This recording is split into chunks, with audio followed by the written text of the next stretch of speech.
अहिल्यानगरच्या संगमनेर तालुक्यातल्या वडगाव पान इथे मंत्रोच्चाराने दुर्धर आजार बरे करण्याचा दावा करणाऱ्या भोंदूला गजाआड करण्यात आले। दत्तधाम सरकार नावाने तो दरबार चालवत होता। अंधश्रद्धा निर्मूलन समितीने या भोंदू विरोधात गुन्हा दाखल केल्यावर संगमनेर पोलिसांनी राजेंद्र गडगेला अटक केली आहे। गडगेच्या भोंदूगिरीचे अनेक कारनामे समोर आले। व्यवसायातील नुकसानसह सांधेदुखी, मणक्याचा त्रास, कॅन्सरसारखे आजार मंत्राने बरे झाल्याचा दावा भोंदू गाडगे करायचा। त्याचे काही व्हिडिओ यूट्यूबवर अपलोड करायचा। संगमनेर तालुक्यातल्या वडगाव पान इथे या भोंदूचा दरबार भरत होता।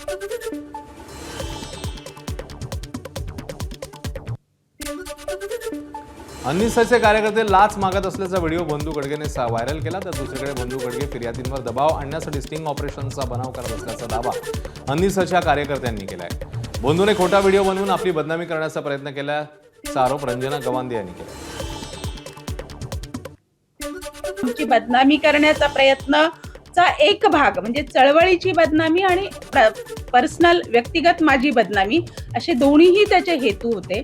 आणि त्या हेतूने त्याने त्याच्याच आश्रमाच्या जवळचे म्हणजे त्याच्या जवळचे दोन लोकांना हाताशी धरून त्याने तो व्हिडिओ बनवला की मॅडम खंडणी मागतायत आणि मॅडमला पैसे द्यायचेत असं त्या व्हिडिओमध्ये बनवलं।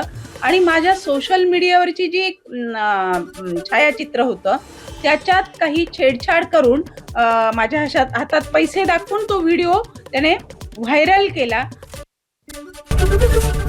एबीपी माझा, उघडा डोळे बघा नीट।